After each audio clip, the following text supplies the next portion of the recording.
감사합니다. 이 시간 우리 다 함께 자리에서 일어나셔서 하나님 말씀을 봉독하도록 하겠습니다. 하나님 말씀은 우리 예레미야애가 우리 1장 18절부터 22절까지 말씀입니다. 예레미야애가 1장 18절부터 22절까지 말씀. 제가 가진 성경책은 구약 성경 1144페이지입니다. 우리 다 함께 한 절씩 교독하도록 하겠습니다. 18절 말씀입니다. 여호와는 의로우시도다. 내가 여호와의 명령을 거역하였도다. 너희 모든 백성들아 내 말을 듣고 내 근심을 볼지어다. 나의 처녀와 소년들이 사로잡혀 갔도다. 내가 내 사랑하는 자를 불렀으나 저희가 나를 속였으며 나의 제사장들과 장로들은 소송시킬 신부를 구하다가 성중에서 기절하였도다. 여호와여 돌아보옵소서. 내가 환난 중에서 마음이 괴롭고 마음이 번뇌하오니 나의 피역이 심히 크미니이다.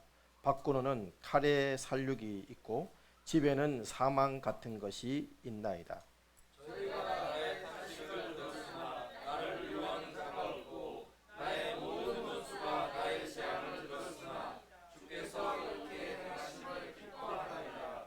주께서 반포하신 나를 들게 하시니 저희가 나와 같이 되겠나이다. 같이 읽겠습니다. 저희 모든 악을 주 앞에서 나타내시고 나의 모든 죄악을 인하여 내게 행하신 것 같이 저희에게 행하옵소서. 나의 탄식이 많고 나의 마음이 곤비하니이다. 아멘. 자리에 착석하시겠습니다. 오늘 말씀의 제목 우리 다 같이 한번 읽도록 하겠습니다. 시작. 깊은 애통 더 깊은 은혜. 깊은 애통 더 깊은 은혜라는 제목으로 함께 말씀을 살펴보기를 원합니다. 한 천사가 천국문을 열기 위해서 나를 위해 목숨을 흘렸던 애국 지사의 피 한 방울을 가지고 갔습니다. 그런데 천국문은 구석에 닫힌 채 열리지가 않습니다. 급히 다시 세상으로 와서 슬픔 가운데 죽어간 한 여인의 한숨을 거두어 가지고 왔습니다. 그래도 여전히 천국문은 열리지 않습니다. 마지막으로 자신의 죄를 회개하면서 흘린 노인의 눈물 한 방울을 담아 가지고 갔습니다. 그러자 천국문이 열렸다고 합니다. 물론 성경에 나오는 이야기는 아니고 진리도 아니고 그냥 이제 예화를 듣기 위해 만들어진 이야기입니다. 여러분, 눈물, 화학적으로 눈물은 그냥 연한 소금물일 뿐입니다. 그런데 진실이 담긴 눈물 한 방울은 천국문도 굳어진 사람의 마음도 녹일 수 있는 힘이 있습니다. 여러분, 우리는 슬픔보다 기쁨을, 울음보다는 웃음을 좋아합니다. 그러나 때로는 신앙생활 가운데 눈물을 흘려야 할 경우를 만나게 되지요. 특히 믿음 없는 자들의 몰지각한 비판과 또 손가락질로 인해서 우리는 마음은 상하게 되고 또 아파할 때도 있습니다. 그러나 고민하지 않고 하나님을 향해 기도하면서 맡기고 어린 아이처럼 울 수 있는 사람은 복이 있습니다. 왜냐하면 하나님께서 위로의 손수건을 드시고 우리의 눈물을 닦고 평강의 품에 안아 주시기 때문이지요. 여러분, 하나님을 향한 탄식의 눈물은 무엇과도 바꿀 수 없는 보배인 줄 믿습니다. 여러분, 이렇게 애통하며 눈물을 흘리는 사람이 오늘 본문에도 나옵니다. 누구입니까? 예레미야입니다. 지난주에는 느헤미야입니다. 예레미야 헷갈려서 자, 예레미야입니다. 예레미야애가, 오늘 본문은 예레미야애가이죠. 애가. 여러분, BC 587년 예루살렘의 참극을 다룬 말씀이라고 할 수가 있겠습니다. 그토록 아름답고 영화로웠던 예루살렘 도성이, 하나님의 도성이 무너졌습니다. 처참하게 파괴되고 불타고 또 수많은 사람들이 바벨론의 칼날에 죽어 나갔지요. 이런 그 현실을 처절하게 슬퍼하면서 애절한 눈물로 노래한 5장의 짧은 시형식의 조가, 이것이 바로 예레미야 애가입니다. 애가. 동시에 하나님이 살아계신다면 과연 어떻게 이 지상의 임재, 하나님의 임재의 처소인 이 성전이 이방인의 말발굽에 집할 수가 있는가? 어떻게 하나님이 살아계시는데 이 백성이 이렇게까지 무너질 수가 있는가라는 그런 신앙적 회의에 대한 변증서, 그런 신앙의 회의를 가진 사람들에게 그렇지 않아라고 변정해주는 책이 바로 예레미야 애가라고 할 수 있겠습니다. 그래서 이 애가의 결론은 뭐냐? 우리가 지금 1장을 보고 있습니다만 5장 결론은 고난은 하나님의 목적을 이루기 위해서 인간에게 내리시는 한 방편이라는 것. 그리고 이런 하나님이 이루시기 위해서 우리가 할 일은 잠잠히 최선을 다해 기다리는 것이다 라는 그런 결론을 예레미야 애가는 그렇게 결론을 내리게 되지요. 자, 오늘 17절 말씀 한번 보시겠습니까? 17절. 시온이 두 손을 폈으나 위로할 자가 없도다. 여호와께서 야곱의 사면에 있는 자를 명하여 야곱의 대적이 되게 하셨으니 예루살렘은 저희 가운데 불길한 자 같도다 라고 얘기합니다. 한마디로 예루살렘 성이 지금 파괴되고 주변의 사면의 모든 사람들이 예루살렘, 그러니까 이스라엘을 대적하게 되었다라는 상황을 지금 얘기를 하죠. 자, 시온이 두 손을 폈으나라고 합니다. 두 손을 폈으나. 여러분, 두 손을 핀다는 것은 슬픔과 탄신과 애통의 몸짓을 가지고 도움을 요청했는데 뭐라고요? 위로할 자가 없었다라고 하는 것입니다. 그러면서 18절에 보면 이제 오늘 본문이죠. 예레미야가 눈물을 흘리며 애통해하는 이유가 나옵니다. 눈물을 흘리며 애통하는 이유가 뭐냐? 자, 여호와는 의로우시다. 내가 여호와의 명령을 거역하였도다. 너희 모든 백성들아 내 말을 듣고 내 근심을 볼지어다. 나의 처녀와 소년들이 사로잡혀 갔도다. 여기서 나의 처녀와 소년들은 지금 예레미야의 그 자녀들을 말하는 것이 아니라 이스라엘 백성을 말하는 겁니다. 이스라엘 백성. 그러니까 이스라엘 백성들이 바벨론에 의해서 이 젊은 청년들이 젊은 소년들이 사로잡혀 가게 된 것을 가슴 아파하고 지금 노래를 하고 있죠.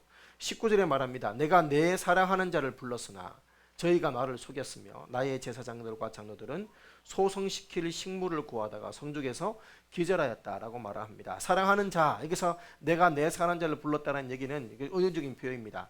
무엇을 말하겠습니까? 동맹국을 불렀다 이 말입니다. 이스라엘 백성들이 예레미야가 하나님께 항복하는 게 하나님의 뜻이다라고 말했음에도 불구하고 이스라엘 백성은 어떻게 했어요? 동맹국을 부르죠. 애굽을 요청하고 아람을 부르고 그리고 도움의 손길을 동맹국에 요청을 합니다. 그런데 그들이 결정적일 때 아무도 안 도와줬습니다. 바벨론에게 자기도 짓밟힐까 봐 애굽조차도 그거 강대국이었던 애굽도 잠잠하죠.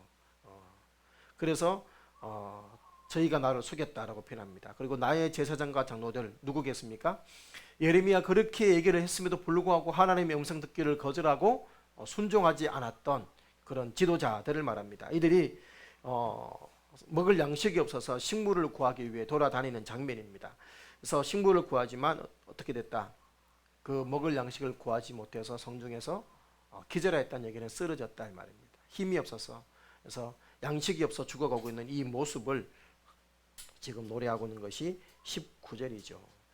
여러분께서 쭉 예레미야 애가를 보면 전반부에는 계속해서 애절합니다. 그러니까 느낌이 그 뭉크의 절규가 떠오르는 그런 그 이미지가 계속해서 예레미야 초반부에는 애가 초반부에 나오고 있습니다. 여러분, 밖에는 칼이 자녀들을 죽이고 안에는 죽음이 있고 그리고 탄식하는 소리가 있는데 뭐는 없다? 그 탄식하는 자들을 위로해 주는 이가 없는 거예요. 그리고 원수들은 20절 21절에는 그거죠. 원수들은 우리가 이렇게 재난당하고 고난당하는 걸 뭐하고 있더라? 기뻐하고 있더라 라는 내용이 바로 오늘의 말씀의 내용입니다. 그러니 이러한 모습을 지켜봐야 되는 나라를 사랑하는 예레미야는 뭐 할 수밖에 없다? 애통할 수밖에 없다 이 말입니다. 눈물을 흘릴 수밖에 없는 것이죠. 여러분, 오늘 본문을 읽었던 우리가 1절부터 17절을 보면 다 예레미야의 탄식이고 애통이고 눈물을 흘리는 그런 모습들입니다. 처절하게 애통해야 합니다. 여러분, 얼마만큼 애통했냐면 10절, 16절 말씀을 보십시오. 16절에 보면 이렇게 얘기해요. 자기가 우니까 어떻게 됐다고요? 눈물이 물같이 흐르고 있다.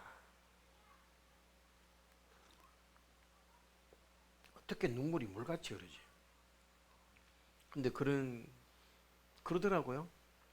보통 자매님들은 잘 그러더라고요. 그러니까 물 흐르듯이 줄줄줄 흐르는 사람도 저는 봤습니다. 야, 이게 그냥 은유적인 표현이 아니구나 제가 알겠습니다. 근데 예레미야가 지금 그렇게 우는 거예요. 왜? 계속해서 그냥 눈물만 계속 나오는 거예요. 줄줄줄. 왜 그럴까요? 내가 한심해서 우는 것도 아니고, 내한테 섭섭해 준 사람이 섭섭해서 우는 것도 아니고, 나라를 잃어버린 아픔 때문에, 하나님의 영광이 무너진 것 때문에, 하나님의 나라가, 하나님의 도성이 이렇게 무참히 짓밟혀 버린 것 때문에, 그 하나님의 역사하심이, 하나님의 임재가 사라져 버린 것 때문에 애통하고 울고 있는 것이죠. 여러분, 그래서 예레미야 선지자를 별명이 뭡니까? 눈물의 선지자라고 하는 것입니다. 눈물의 선지자. 여러분, 그런데 자, 이렇게 애통해하고 울고 있는 이 예레미야의 탄식과 애통 가운데 몇 가지의 특징이 있습니다. 특징이. 그것이 뭐냐? 우리가 뭐 본문을 우리가 짧게 봤습니다만은 1장부터 5장까지 전부 다를 쭉 읽어봐도 이 예레미야의 애통과 탄식에는 없는 것이 있습니다. 뭐가 없을까요? 보통 애통하고 탄식하며 우는 사람들이 주로 그 애통하고 울는 사람들에게 나오는 그 특유의 그게 있습니다. 뭘까요? 원망입니다. 그런데 예레미야의 이 애통과 탄식에는 하나님을 원망하고 있는 장면이 단 한 군데도 나오지 않습니다. 자, 18절 말씀을 보십시오. 원망은커녕 도리어 이렇게 얘기합니다. 여호와는 뭐라고요? 의로우시도다. 여러분, 여호와는 의로우시도다. 자, 저를 봐주십시오. 지금까지 쭉 얘기하는, 지금 예레미야가 노래하고 있는 이 참담한 현실과 이 참담한 이 고통 속에서 예레미야가 고백하는 거예요. 그런데 이렇게 고통스럽고 힘들고 이것 때문에 내가 마음이 무너지는데, 그런데 하나님은 잘못이 없어, 이 말이에요. 하나님은 의로우시도다. 이 말은 하나님이 잘못해서 우리가 이렇게 고통당하는 거 아니야, 하나님이 잘못한 건 아니야 라는 고백이죠. 여러분, 이게 정말 놀라운 고백이 아닐 수가 없습니다. 보통 사람들은 이렇게 힘들고 이렇게 참담하고 이렇게 애통이 나오면 하나님을 원망하게 되어 있습니다. 보통 사람들은 흔히 그래요. 잘하면 자기가 잘난 것이고 잘못되면 하나님이 망하게 한 것이라고 생각을 하죠. 하나님 어떻게 그럴 수 있냐, 하나님 너무하시네, 아니 내가 무얼 그리 잘못했다고 이렇게까지 나를 힘들게 하나. 사람들은 그렇게 하나님께 원망합니다. 일반적으로 그렇습니다. 여러분, 그런데 오늘 예레미야는 그러지 않습니다. 하나님은 의로우시다. 하나님이 지금 불의한 게 아니야, 하나님이 지금 잘못한 게 아니야, 하나님은 잘하셨어. 여러분, 이 애가 전체를 다 읽어봐도 하나님의 뜻에 반역한다든가 또 그 공의로우신 하나님의 처사에 대해서 반발하는 듯한 그런 내용은 단 한 군데도 나오지 않았다는 사실입니다. 내가 지금 이렇게 된 것, 내가 지금 이렇게 힘든 것, 이렇게 이 상황은 하나님 탓이 아니야 하는 고백이 예레미야의 애통의 특징입니다. 그리고 예레미야의 탄식과 애통의 두 번째 특징이 있습니다. 그거 뭐냐? 하나님은 원망하지 않았지만 사람은 원망할 수 있잖아요. 그런데 사람들도 원망하지 않습니다. 일반적으로 사람들은 문제가 생기고 힘들면 하나님을 원망할 뿐만 아니라 사람들을 원망합니다. 나름대로 내가 하나님을 경외하는 사람인데 싶은 사람은 최소한 하나님께는 뭐라 말 못하지만 돌려서 말하죠. 하나님의 사람들을 원망합니다. 성도님들을 원망합니다. 주변 사람들을 원망합니다. 가족들을 원망합니다. 지금 대한민국은 아주 그 열풍 가운데 있습니다. 무슨 열풍이냐? NH의 비리와 함께 학폭 열풍에 지금 대한민국은 쌓여 있습니다. 그래서 신문 기사 이렇게 됐더라고요. 하루 건너 학폭 사건, 이렇게 지금 계속해서 막 이렇게 폭로가 연이어 터지고 있습니다. 아니, 이 사람조차도 뭐 이런 얘기를 할 정도로 수많은 사람들이 지금 조사를 받고 있고, 수많은 사람들이 서로 고소하고 있고, 수많은 사람들은 끊임없이 폭로에 폭로를 이어가고 있고, 그리고 하던 작품에서 하찮은 사람들도 나오고 욕을 먹고 있기도 하고, 또 무슨 수를 쓰는지 어느 날 갑자기 돌변해서 화해했다, 오해였다라고 그렇게 또 하는 경우도 있습니다. 예, 학폭을 주장하면서 글을 올리는 사람들의 글들, 그 주장들을 제가 쭉 읽으면서 어떤 느낌이 들었냐 하면 이런 느낌이 듭니다. 학폭 폭로자들의 마음을 보면서 이거는 제 느낌입니다. 내가 이렇게 힘든 거, 내가 이렇게 내 인생 꼬인 거 너 때문이야. 그러니 너 같은 사람은 잘 될 수만 안 돼. 네가 잘 되는 꼴은 난 도저히 못 봐. 너는 이 땅에 발붙이고 살아서는 안 돼. 라는 그런 마음들을 느끼게 됩니다. 한마디로 뭡니까? 원망인 것이죠. 그러면서 얘기합니다. 끝까지 간다. 뭐 자꾸 뭐 오해라고 얘기하는데 뭐 끝까지 간다. 뭐 누각이나 보자. 마음에 막 이 엉거리들이 막 보이는 거예요. 물론 제가 학폭 논란을 일으키는 연예인이나 선수들이나 이런 사람들을 두둔하고 싶은 것은 아닙니다. 그냥 그 폭로하는 사람들의 심정이 내가 볼 때는 이런 느낌이다 이 말을 하는 거지. 그런 마음으로 억울하게 누명을 씌운다. 뭐 그런 절대로 그런 의미는 아니니까. 예. 그런데 오늘 예레미야는 원망하지 않습니다. 솔직하게 여러분, 다른 사람들은 원망을 하면 안 되지만 예레미야는 원망해도 되지 않을까? 저는 그렇게 생각합니다. 우리가 얼마 전에 예레미야 묵상을 쭉 했잖아요. 여러분, 그런데 예레미야는 원망하지 않아요. 그리고 도리어 뭐라고 얘기하냐면 18절 말씀을 보십시오. 여호와는 의로우시도다 라고 한 다음에 내가 여호와의 명령을 거역하였도다 라고 고백을 합니다. 아니, 우리가 예레미야 묵상을 했잖아요.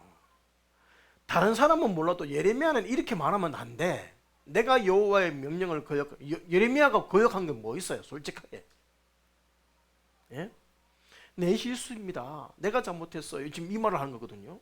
20절 보십시오. 20절에 이렇게 얘기합니다. 내 패역이 심히 크민이다. 여러분, 예레미야가 뭘 잘못했습니까? 예레미야가 무엇을 실수했습니까? 정말 하나님의 명령을 거역했을까요? 아닙니다. 예레미야서 전체를 보면 예레미야는 하나님의 명령을 거역하는 것 초반부에 나옵니다. 나는 아이라 말을 할 줄 알지 못한 아이다. 너는 아이라 하지 말고 내가 누구에게 가든 무슨 말을 하든 하라 하면 그 다음부터는 예하고 갑니다.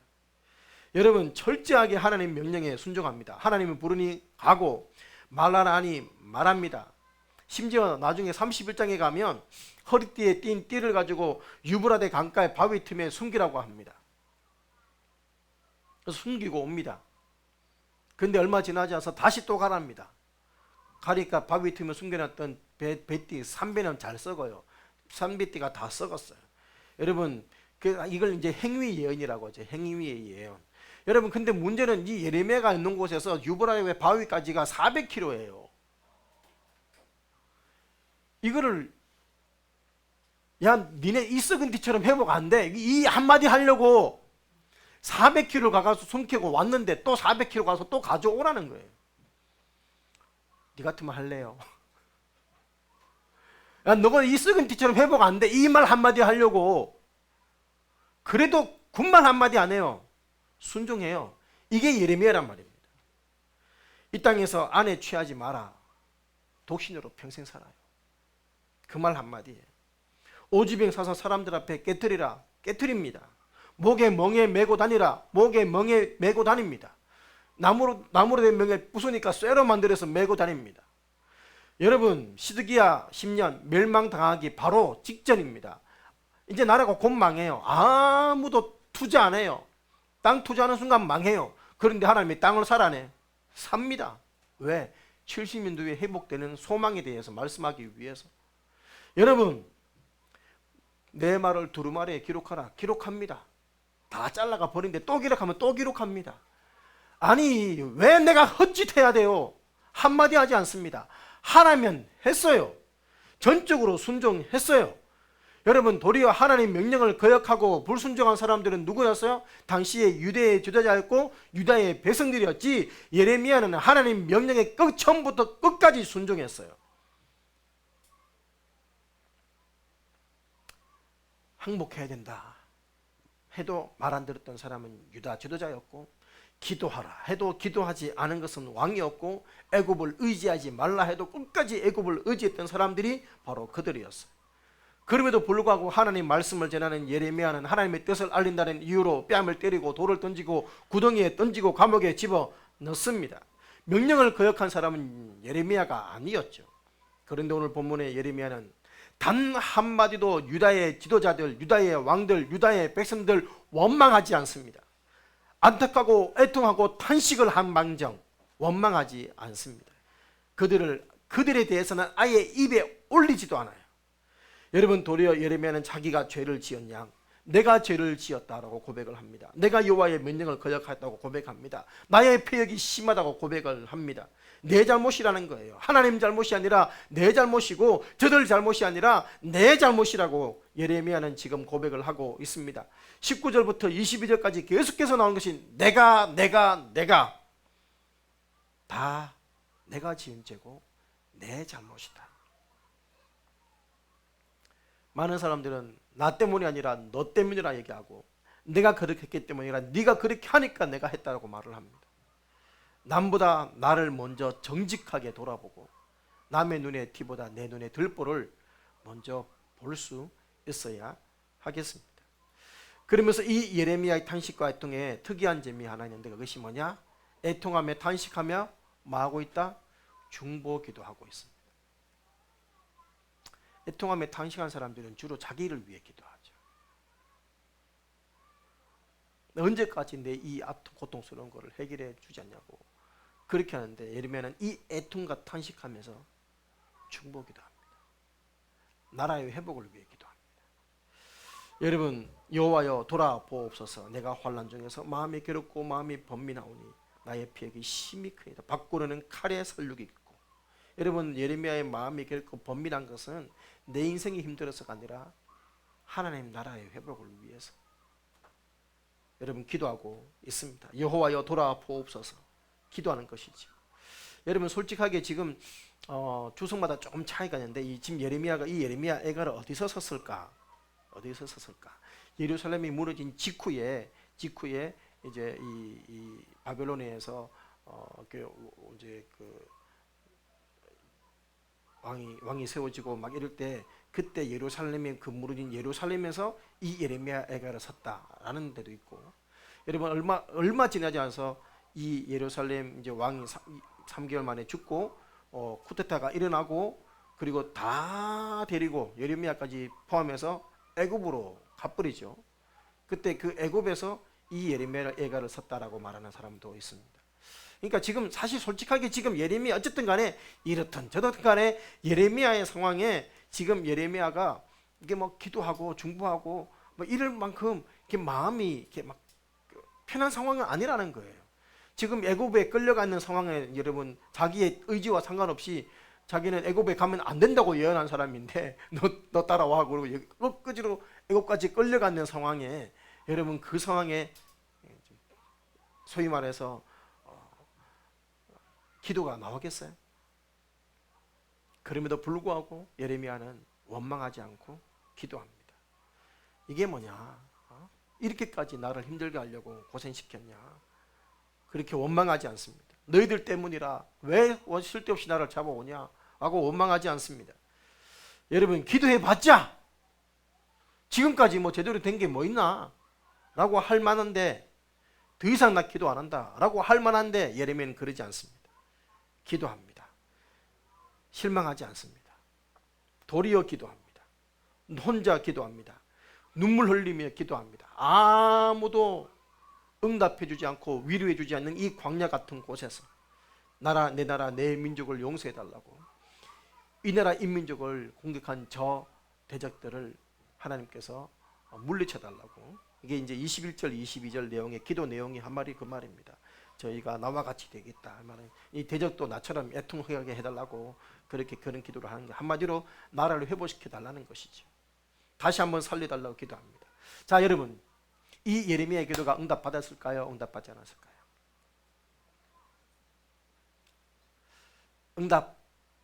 응답받았죠. 물론 예레미야는 그 응답의 현장을 못 봤습니다. 우리는 알다시피 예레미야의 흔적은 이 이집트에 내려간 상태에서 이집트에서 예언한 그 이후에는 어떤 기록도 없습니다. 아마 많은 분들은 이 예레미야는 이집트에서 그렇게 아마 죽었을 것이다. 생명을 이제 수명을 다했든지 아니면 뭐 어떻게 어떤 이유인지 모르지만 죽었을 것으로 대부분 그렇게 추측을 하고 있습니다. 그렇게 떠나지 마라. 가면 안 된다. 라고 했던 그 예루살렘에 돌아오지도 못한 채 그의 마지막 생을 마감을 했습니다. 어떻게 보면 참 허무한, 지금까지 나 뭐 한 거야? 헛짓했네. 그렇게 생각할 수도 있을 것 같습니다. 그런데 이 예레미야의 기도는 누가 보았을까요? 다니엘이 봅니다. 다니엘이 예레미야의 70년이 회복이 가까운 데가 이런 줄 알고 그 예레미야의 기도를 다니엘을 이제 9장에서 기도하는 내용이 바로 다니엘의 그 기도가 예레미야의 기도를 이어서 하는 거예요. 그리고 이제 70년 만에 알다시피 뜬금없이 고래소감이 너고 돌아가. 이건 그냥 느닷없이 해. 느닷없이 그냥 돌아가도 돼 하고 돌려보내버립니다. 여러분, 이렇게 응답이 이루어지죠. 여러분, 그래서 예레미야는 이렇게 얘기합니다. 너는 내게 부르짖으라. 내가 네게 응답하겠고 네가 알지 못하는 크고 비밀한 일을 내게 보이리라. 하나님의 명령입니다. 하나님의 기도에는 반드시 응답이 있음을 알고 기도하는 사람들이 되어야 될 줄 믿습니다. 지금은 무슨 기간? 사순절 기간이죠. 이제 다음 주 지나면 그 다음 주가 고난주간입니다. 고난주간. 고난주간에는 뭐가 있죠? 고난주간 특별 새벽 기도가 있습니다. 우리 최종선 집사님의 표현을 빌리자면 예!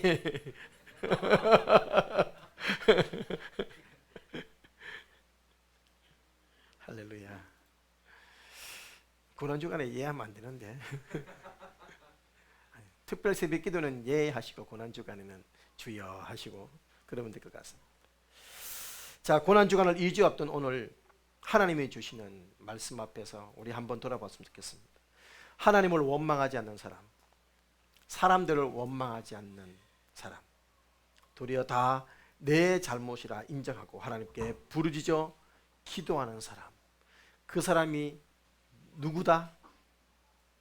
저와 여러분이 되어야 될 줄 믿습니다. 저와 여러분이 되어야 됩니다.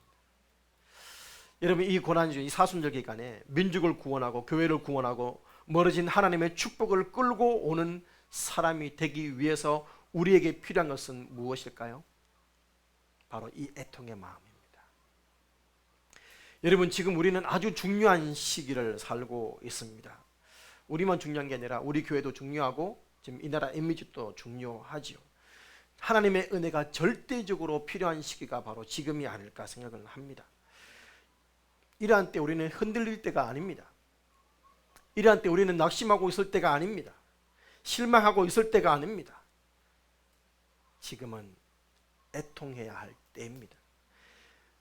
내 자녀를 위해, 내 아픔을 위해, 내 한숨을 위해 애통하는 것이 아니라 하나님의 마음을 위해, 이 땅을 위해, 이 백성을 위해, 이 나라를 위해, 하나님의 백성을 위해 우리는 애통해야 합니다.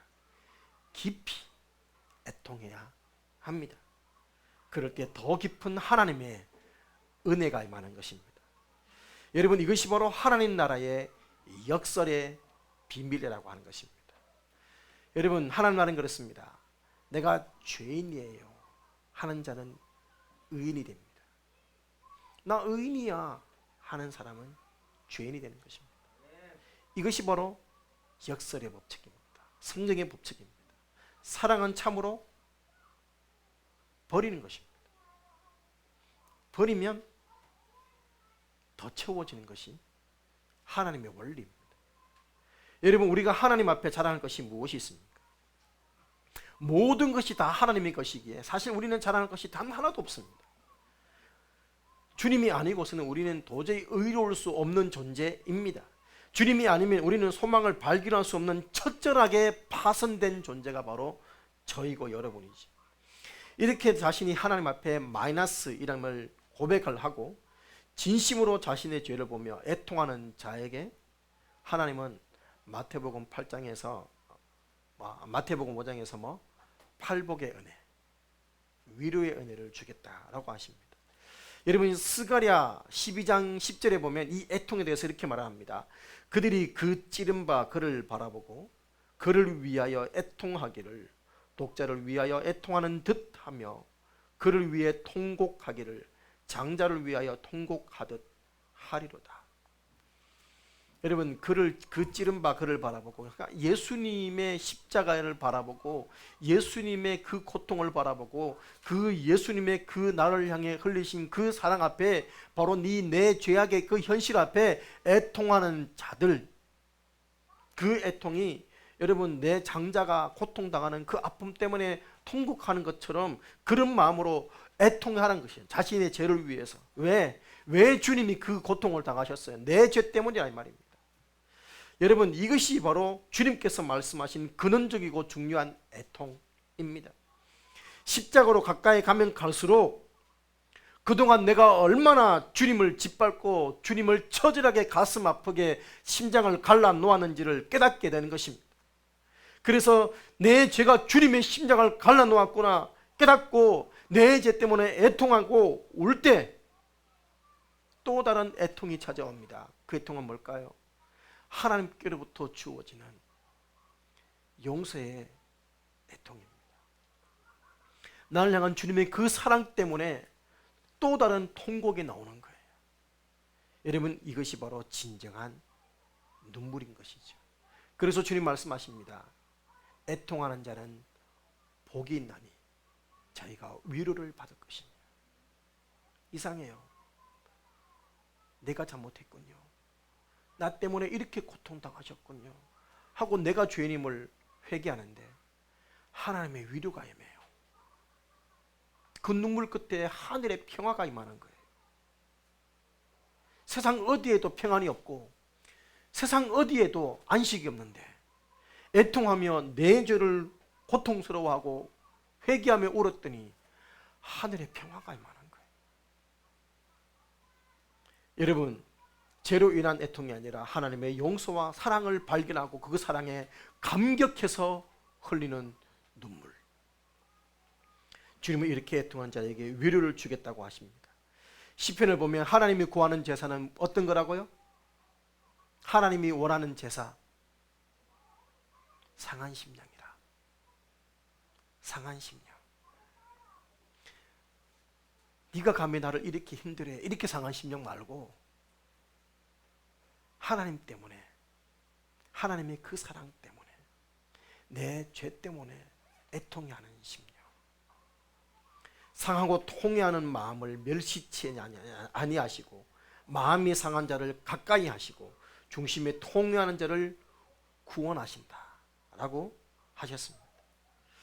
여러분 우리 신앙 연수가 길어지고 하나님의 말씀을 들을수록 우리는 또 이상한 반대 현상이 드러나는데, 그게 뭐냐 하면 신앙 연수가 깊어지고 하나님 말씀을 들으면 들을수록 하나님을 더 사랑해줘야 되는데 영적인 무감각증에 걸리기 쉽다는 사실입니다. 특별히 열심히 봉사하고 직분을 가진 사람들일수록 더더욱 그렇게 되기 쉽습니다. 이때가 가장 위험한 때입니다. 주님을 위해서 가장 많은 일을 한 사람이 가장 위험해지는 것이죠. 여러분 주님 위해 그렇게 수고했으면 주님께로부터 상급을 받고 주님께로부터 위로를 받아야 되는데 위험해지는 거예요. 그러니 여러분 주님의 위로를 받고 싶다면 이 사순절 기간에 십자가 앞으로 나아가셔야 합니다. 주님의 그 십자가 앞에서 나의 이 연약함과 나의 이 고집과 나의 이 피역함을 볼 수 있어야 합니다. 그러기 위해서 반드시 애통의 터널을 지내야 되는 것이지. 물론 그 애통에는 단순히 내 죄 때문만이 아니라 어쩌면 내가 원치 않지만 내가 또 바라지 않았지만 또 솔직하게 얘기하면 나 때문은 아니지만 일어나고 있는 수많은 아픔들이 일들이 있을 수도 있습니다. 밤이 지나가야 날이 밝아오듯 겨울이 지나가야 봄이 오듯 진정한 기쁨을 얻기 위해서는 반드시 애통의 기간을 지나야 합니다. 예레미야가 결론은 그거예요. 하나님이 의로우신데 이 하나님이 어떻게 의로운 이 도성이 이렇게 될 수 있냐. 결론이 뭐라고요? 애통의 기간을 거치고 고난의 기간을 거쳐야 하나님의 기쁨을 보게 된다는 것이 결론이죠. 여러분 기억하십시오. 용광로에 여러분 넣어서 녹여낼 때 무엇을 녹여낼까요? 용광로에 집어넣는 것은 대부분 돌입니다. 철광석을 집어 넣습니다. 여러분 그 금을 패는 그 광산을 그 다큐멘터리로 촬영한 거 봤는데 제 까막 눈에는 되게 금인지 아닌지 모르겠어요. 제가 볼 때는 그냥 돌덩어리 같은데, 자, 2단계에서부터 이거는 이제 소위 말하는 노다지로 취급되기 시작합니다. 2단계에서부터 여전히 나는 돌인데, 근데 그 시커먼 돌들이 줄줄이 뭐 큰 배로 쫙 오는 거예요. 그리고 그것이 돌면서 용광로에 떨어집니다. 그 돌이에요. 철광석도 돌이죠. 대부분 용광로에는 뭐가 되냐? 돌이 들어갑니다. 여러분 쓸모없는 돌은 절대 용광로에 넣지 않습니다. 주변에 돌아다니는 돌들 넣는다고 되는 거 아닙니다. 용광로에 집어넣고 그 고난의 용광로를 통과하는 돌은 반드시 어떤 돌? 쓸모 있는 돌, 가치 있는 돌, 고귀한 돌. 여러분의 인생이 이 용광로를 통과하고 있다고 생각되신다면 여러분은 아마 금이거나 다이아몬드이거나 아니면 고귀한 보석일 것입니다. 여러분 그렇게 해야 불순물을 제거합니다. 태국에 갔을 때 우리 그 선교사님이 해줬던 그 이야기가 자꾸만 저는 기억에 남습니다. 거기에서는 우리 그 교회 공동체 아이들에게 보석 가공 기술을 가르쳤어요. 보석 가공 기술. 그래서 그 치앙라이, 그러니까 미얀마하고 라오스하고 국경 고부근에는 보석이 많이 나와요. 특별히 루비 같은 그런 보석들.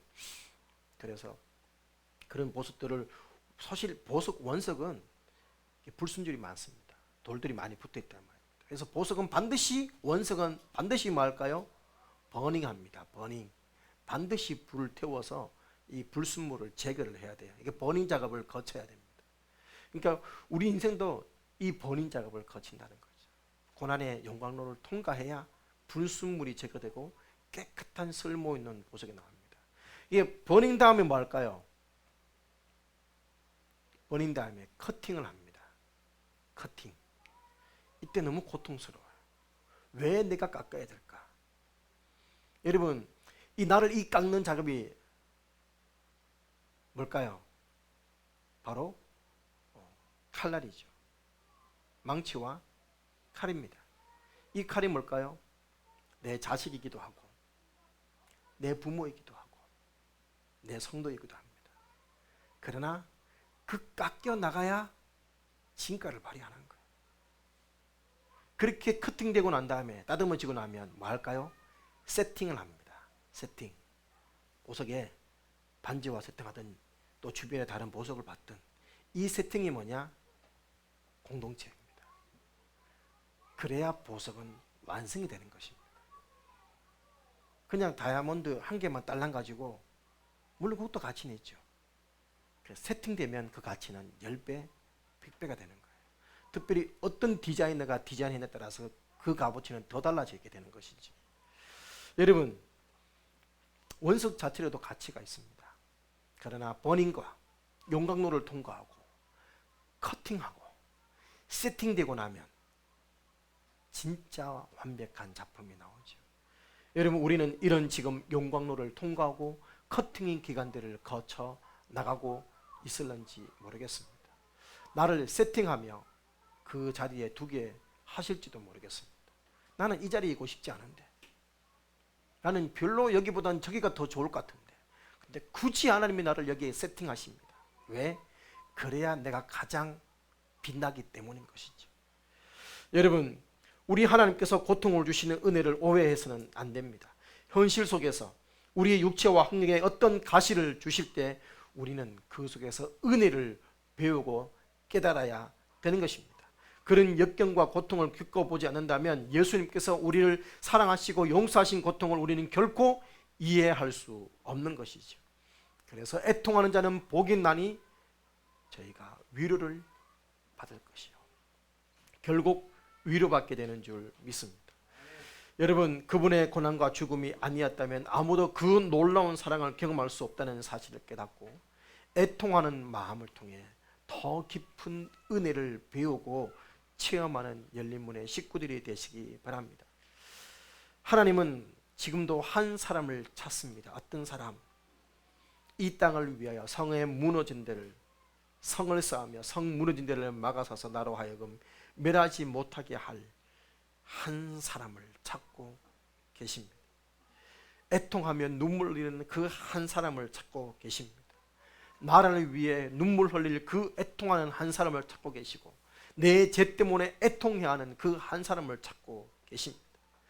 비록 내 잘못은 아니지만 인생 가운데 고난과 깊은 아픔 속에서 애통하지만 원망하지 않고 묵묵히 이겨내는 그 한 사람을 하나님은 위로해 주고 싶어 하십니다. 예레미야 같은 한 사람, 예레미야 같은 교회, 예레미야 같은 한 나라를 찾고 계십니다. 사순절, 사랑 여러분, 겟세마네 동산에서 기도하시던 예수님께서 잠을 자고 있던 제자들에게 오셔서 하셨던 말씀이 일어나라, 함께 가자 라고 하셨습니다. 여러분, 일어날 때가 앉아있을 때가 아닙니다. 이제는 일어날 때입니다. 주님과 함께 이 사순절의 기간을 그분과 함께 동행하며 그분의 은혜를 더 깊이 누리고 체험하는 여러분이 되시기를 주님의 이름으로 축원합니다. 찬양하시겠습니다.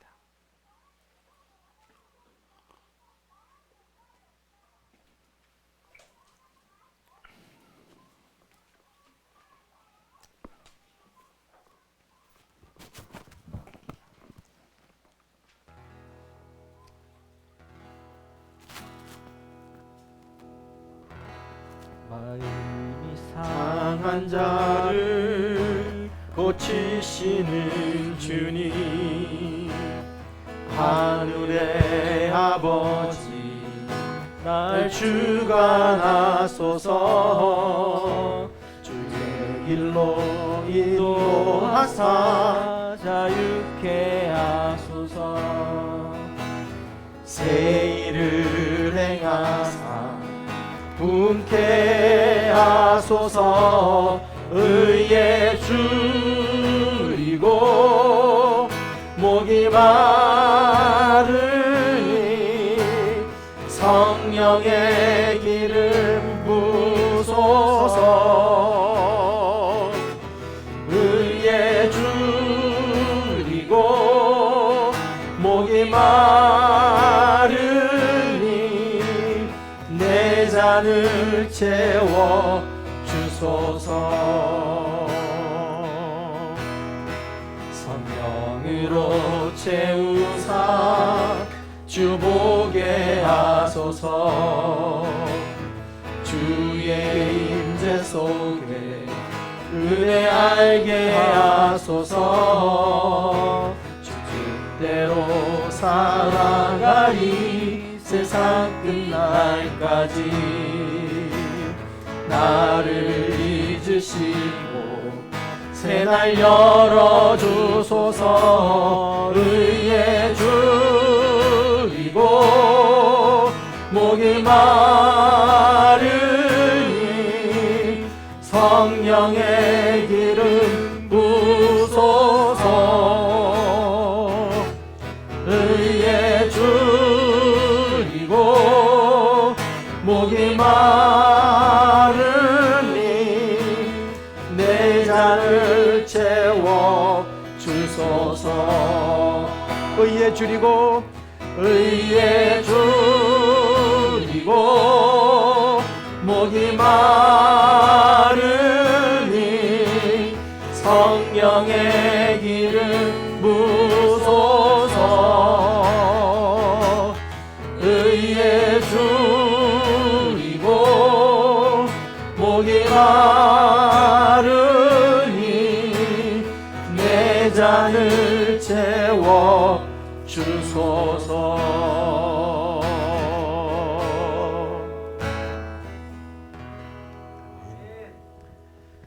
사랑하는 여러분, 오늘 말씀 붙들고 기도하기를 원합니다. 예레미야는 무너진 하나님의 그 나라를 바라보고 애통하며 고통하며 한식하며 기도했습니다.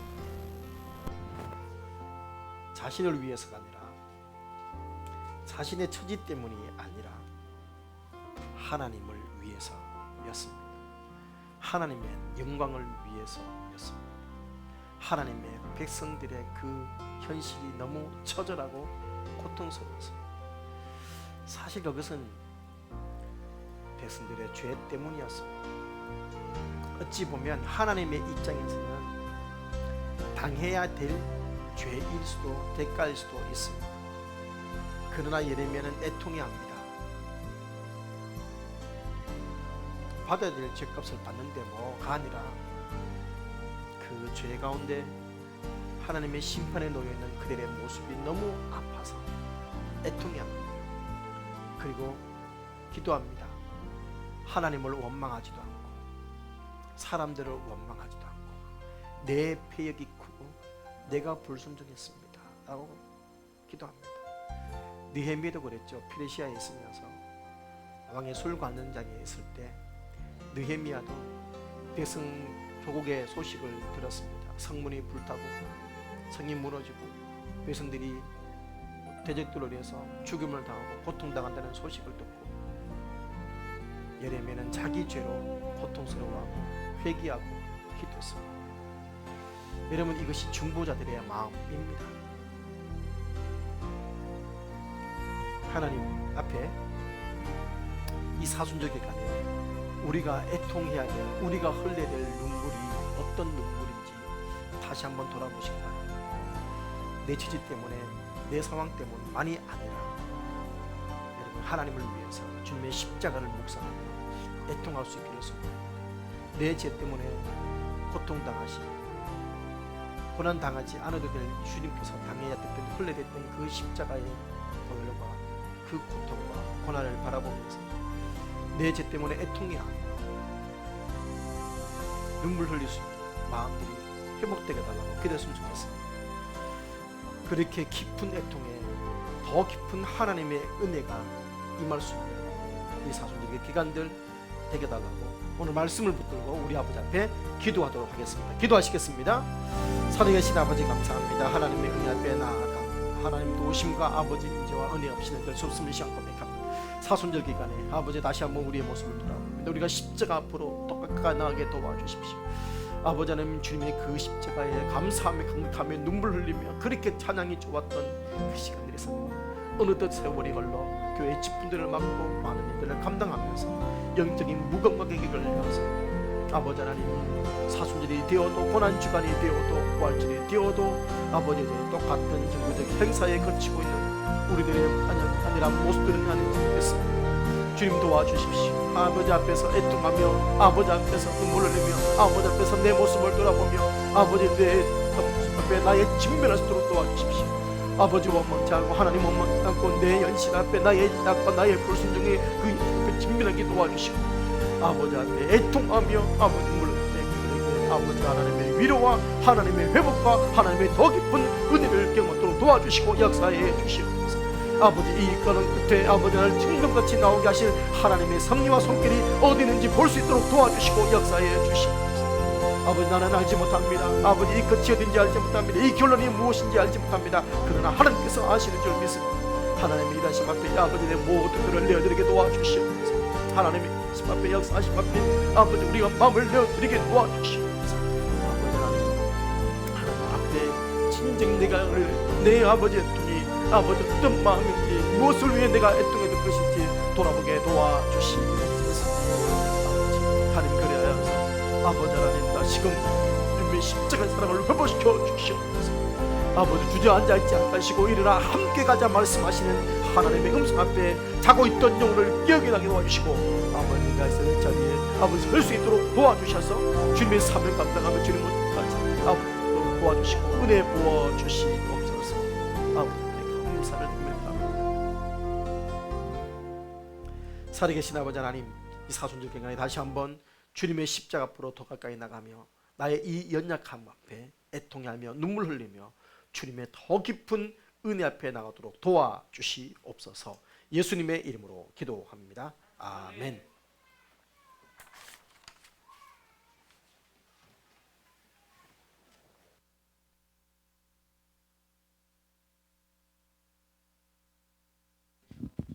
네, 교회 소식 전해 드리겠습니다.